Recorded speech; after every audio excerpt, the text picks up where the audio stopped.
Mekanisme sintesis protein pada sel eukariotik. Ya. Nah, seperti yang sudah kita pelajari sebelumnya bahwa sintesis protein itu membutuhkan DNA. DNA itu tersusun dari banyak gen dan setiap gen akan menghasilkan protein. Gen yang berbeda itu akan menghasilkan protein yang juga berbeda. Protein A akan dihasilkan oleh gen A dan protein B tentu akan dihasilkan oleh gen B. Gen adalah bagian dari DNA dan merupakan urutan nukleotida tertentu pada DNA yang mengkode protein tertentu. Selain itu, gen berfungsi sebagai pembawa sifat keturunan dari orang tua ke keturunannya. Maka dengan demikian, kita ketahui bahwa protein adalah ekspresi dari gen. Protein yang berbeda tentu diekspresikan oleh gen yang berbeda pula. Jumlah nitrogen dari protein yang diserap, yang diekskresikan jumlahnya harus seimbang. Gen sebagai cetakan itu menghasilkan mRNA, sedangkan proses sintesis mRNA dengan DNA atau gen sebagai cetakannya disebut sebagai proses transkripsi. Nah, selanjutnya mRNA berfungsi sebagai cetakan yang hasil cetakannya disebut sebagai protein. Proses sintesis protein dengan mRNA sebagai cetakannya itu disebut sebagai proses translasi.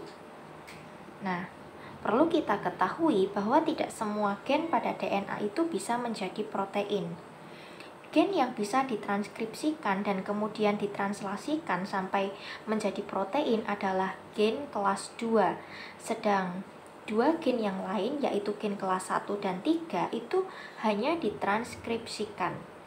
Gen kelas 1 ditranskripsikan menjadi rRNA yang merupakan penyusun ribosom dan terletak pada permukaan RE kasar dan berfungsi sebagai tempat sintesis protein. Gen kelas 3 ditranskripsikan menjadi tRNA yang berada pada sitoplasma yang memiliki fungsi yaitu untuk mentransfer asam amino yang terdapat di sitoplasma menuju ribosom sebagai tempat translasi. Ya.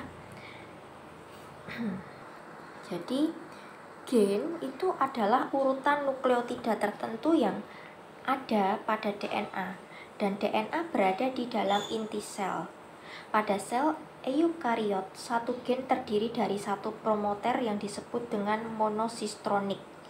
Ya, ini berbeda dengan bakteri, yang mana banyak gen dengan hanya satu promoter atau polisistronik. Proses sintesis protein pada sel eukariot, contohnya, ya bisa kita lihat pada diri kita sebagai manusia, melalui beberapa tahapan, yaitu transkripsi gen kelas 2 akan menghasilkan mRNA yang terjadi di dalam inti sel. Proses transkripsi terjadi dalam dua tahap. Ya, tahap pertama dihasilkan mRNA yang belum masak, ya, ukurannya panjang. Kemudian dilanjutkan ke tahap kedua, transkripsi akhir yang menghasilkan mRNA masak yang ukurannya lebih pendek. mRNA masak hasil transkripsi akhir dikeluarkan dari ribosom inti sel melalui pori-pori membran inti sel menuju pada ribosom. Ribosom itu berada pada permukaan membran retikulum endoplasma kasar dan ribosom penyusunnya ya adalah rRNA. Pada ribosom terjadilah proses translasi yang membutuhkan tRNA. Hasil dari translasi tersebut adalah protein. Akan tetapi protein belum bisa berfungsi.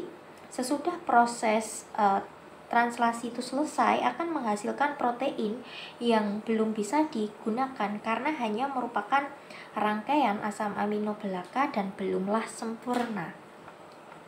Penyempurnaan protein sesudah proses translasi itu terjadi pada badan Golgi. Proses penyempurnaan yang terjadi di badan Golgi adalah proses folding atau melipat-lipat membentuk struktur yang globuler. Asetilasi, penambahan gugus asetil.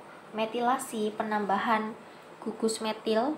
Karbosilasi, ya, penambahan gugus karboksil. Nah, sesudah protein sempurna itu akan disimpan pada lisosom dan siap untuk dipakai atau digunakan. Apabila digunakan di luar sel, ya maka akan diekskresikan keluar sel. Baik, masuk ke bab transkripsi ya. Jadi transkripsi itu adalah proses sintesis RNA dan dengan DNA sebagai cetakannya. Apabila transkripsi itu terjadi pada gen kelas 2, maka berlangsung di dalam inti sel dan menghasilkan mRNA.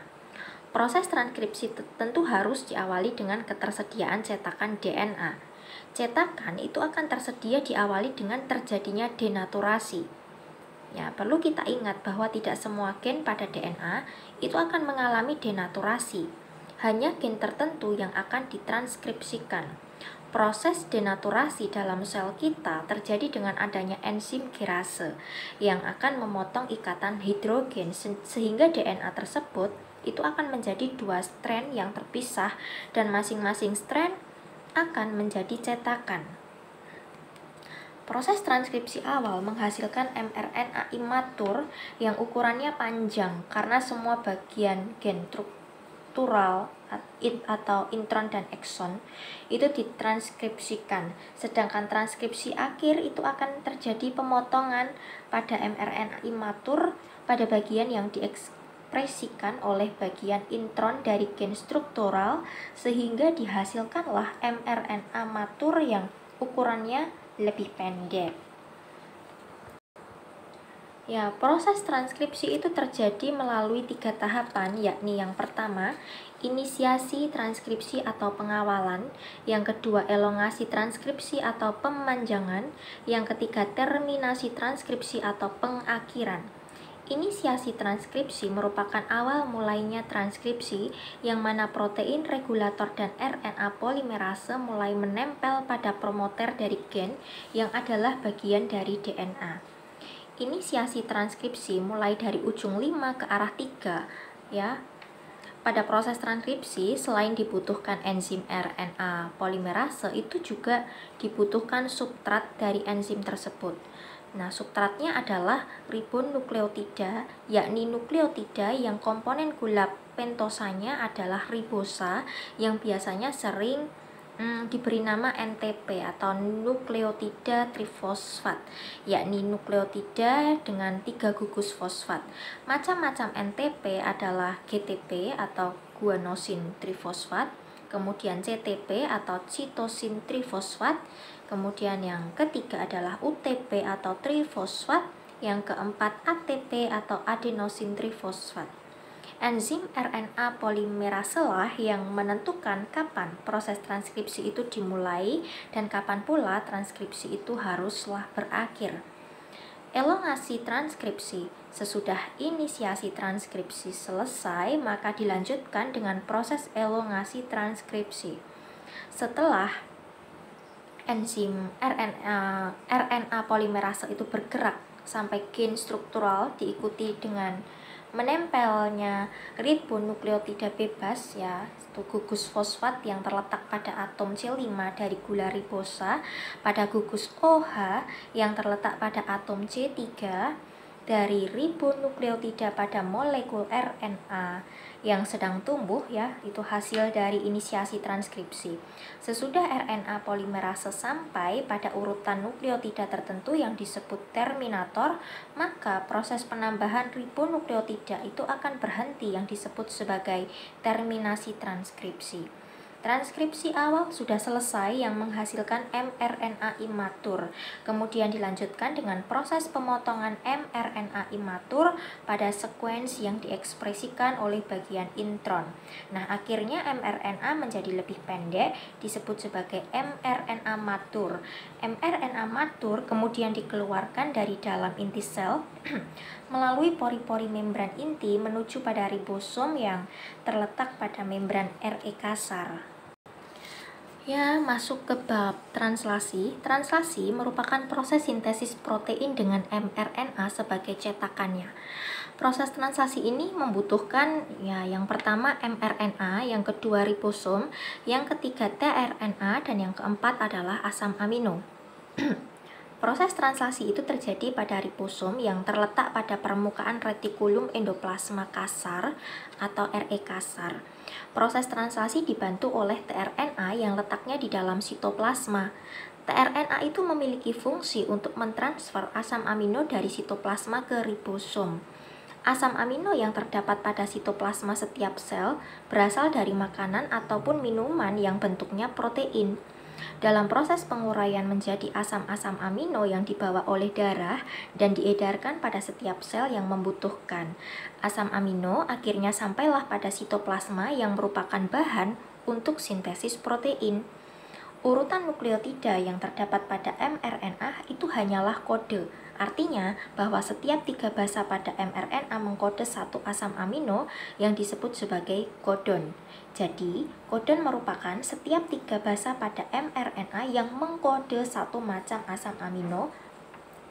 Ya, jadi setiap asam amino itu bisa memiliki codon lebih dari satu. Contohnya asam amino serin itu mempunyai codon sejumlah 4. UCU, UCC, UCA, UCG. Nah, asam amino isoleucin itu mempunyai 3 codon, yakni AUU, AUC, AUD.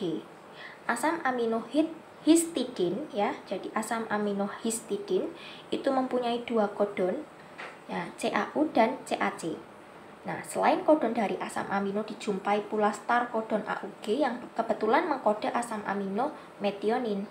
Setiap sintesis protein diawali dengan asam amino metionin. Selain star codon, dijumpai juga 3 macam stop codon, yaitu UAA, UAG, UGA. Nah, saat enzim polimerase itu sudah sampai pada salah satu stop codon tersebut, maka proses elongasi transkripsi itu akan berhenti. Nah, siapa kemudian yang mampu untuk membaca codon tersebut? Yang bisa membaca adalah tRNA yang membawa antikodon. Ya, jadi tRNA ya yang bisa baca kodon dan antikodon saling berpasangan. Pasangan U dengan A, kemudian G dengan C, atau sebaliknya A dengan U atau C dengan G.